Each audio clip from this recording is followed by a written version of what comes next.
नमस्कार मंडळी, आज आपण घरगुती पद्धतीने काळं तिखट कसं करायचं ते पाहणार आहोत.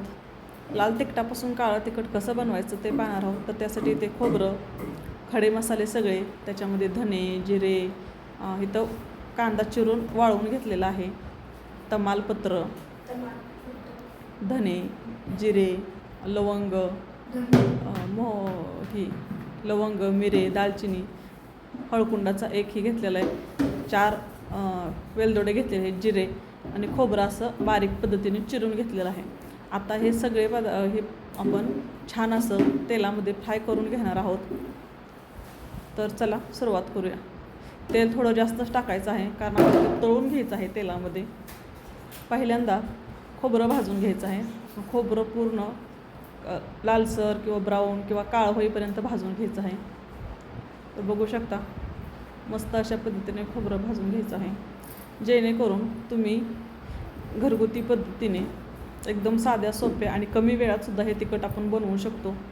इथं हे प्रमाण अर्धा किलोचं आहे. अर्धा किलोसाठी पाव किलो लाल तिखट घ्यायचं आणि हे सामान सगळं टाकल्यानंतर एक अर्धा किलो तिखट बनतं.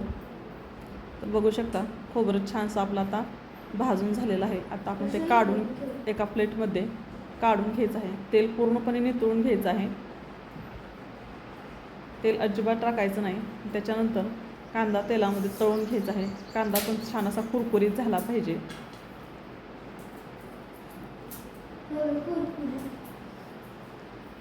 बघू शकता, कांदासुद्धा आपला छान असा भाजून झालेला आहे.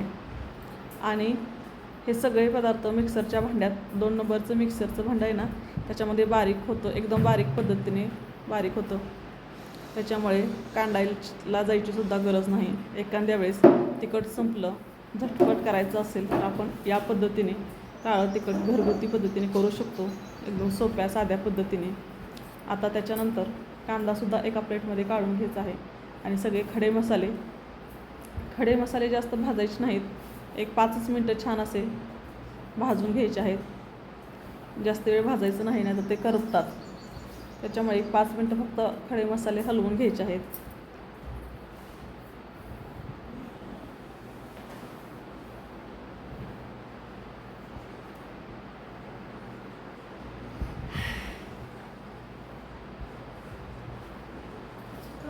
खडे मसाले भाजताना सतत हलवत राहायचं आहे, जेणेकरून ते खाली चिटकणार नाहीत किंवा करपणार नाहीत. त्याच्यामुळे सगळे सारखे भाजले गेले पाहिजेत. आता पहिल्यांदा आपण मिक्सरच्या भांड्यात खोबरं बारीक करून घ्यायचं आहे.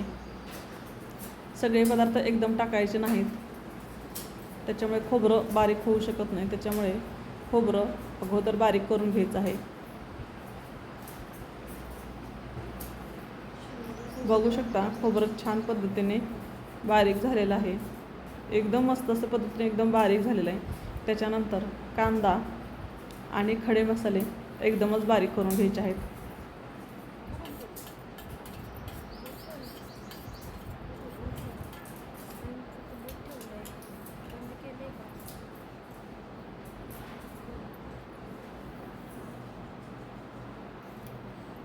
याच्यामध्ये आपण भाजून घेतलेले हे सगळं जिन्नस थंड झाल्यानंतर मिक्सरला फिरवायचं आहे.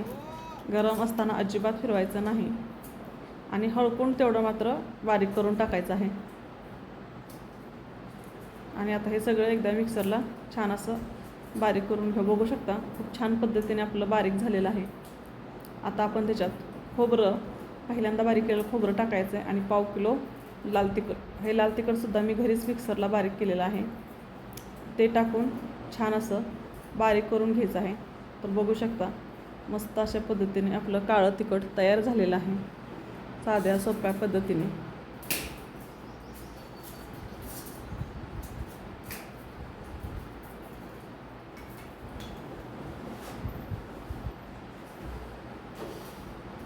तर तुम्हीही या पद्धतीने एकदा नक्की ट्राय करा आणि कसं झालं ते कमेंट करून नक्की सांगा.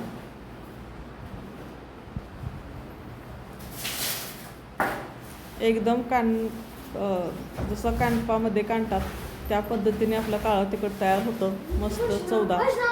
लसूण तुम्ही मी लाल तिखट बारीक करताना लसूण टाकलेलं आहे, त्याच्यामुळे याच्यात टाकायचा नाही.